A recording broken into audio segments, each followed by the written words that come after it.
Dito na ngayon ay binabakbakan using this Freya, Ryzen. Ayan na, binabakbakan na. Level 1, first blood kill ni Marquez. Diba? Blood kill pero mukhang sisigundahan pa doon sa may bottom lane naman natin yung mga kable ng ating Lakaw na doon, pero kailangan tumakas ang ating super lay. Lakaw with that lane. Sa may top lane yung Crush, binabakbakan ng kanyang Crush na si Bagito, pero Bagito ka pa, sabi ni Crush. Hindi nga.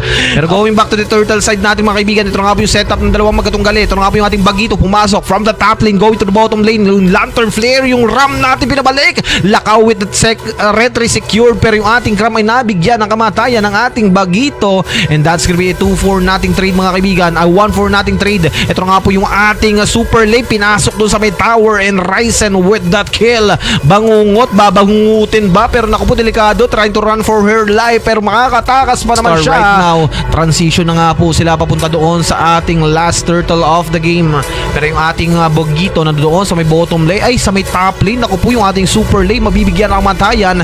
Sa may bandang Gedli naman natin mga kaibigan. Ito nga po yung lantern flare ng ating Bangungot. The retry goes to our Lakaw doon sa may bandang Gedli. Yung Crush ni Bagito mga kaibigan binabakbakan, pero ito nga po sa may bandang Gedli. Naku po yung ating Lakaw with a cutthroat. Wrath of Dryad mga kaibigan nandoon. Naglag tayo ng bagya, pero yung ating Cram makakuha ng kill. Panginoon, well gonna fold as well. Pero dito na nga po yung Crush natin nag-aabang. Inabangan niya yung kanyang kaibigan na si Lakaw. Ngayon mega kill para sa kanya. Yung Crush gustong kunin yung blue buffs natin. 2v1 situation. Yung Dempserol flicker out mga kaibigan. Ito nga po yung pagdating ng ating Mark Marquez, pero sa may mid naman natin yung Bagito humahabol. Lantern flare nandoon. Mark Marquez na pa fatal links with a blazing do with Bagito with that kill, pero natig doon siya ng ating Renz with a double kill. Bangungot will kill. Ito nga po ang ating Crush. Bangungot will gonna fold as well for oh my goodness. Pero dito sa may mid lane naman natin napagamit si Ren doon ng kanyang black shoes. Yung ating Zaman Force nandoon, hinahabol yung ating Ren. Sabulin mo hanggat gusto ng habol. Pero going back to the game po tayo, the first lord of the game mga kaibigan. Ito nga po sa may bandang Gedli. Naku po, hinahabol dito mga kaibigan yung ating Lakaw, at nabigyan ni Lakaw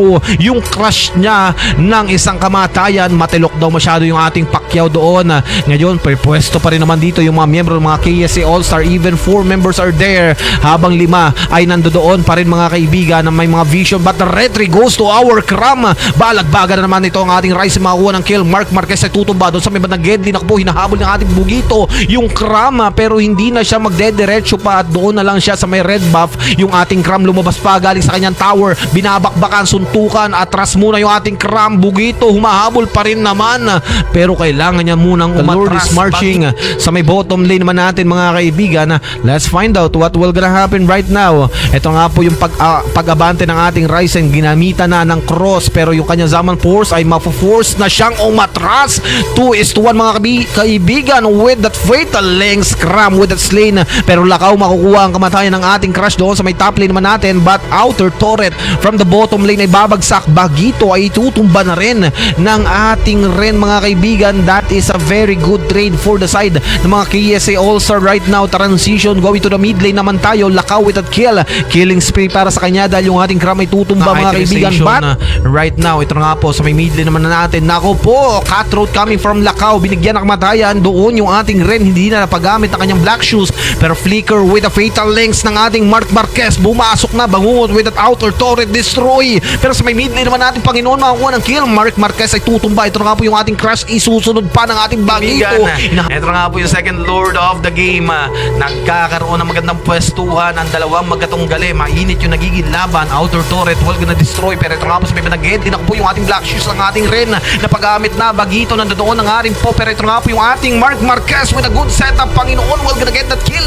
Ren ay tutumba, pero ito nga po maibigay yung ating Mark Marquez. Bagsak na rin. Bagito will gonna fold as well. Double kill para sa ating Cram, pero Ryzen will gonna secure that kill. No retry holder for the side ng ating mga KSA All-Star. And yung ating mga XRPH ay bigla na lang naging agresibo, and right now Bagito pumasok. Ito na nga po yung ating Lakaw with a cutthroat. Lakaw will be an unstoppable kill.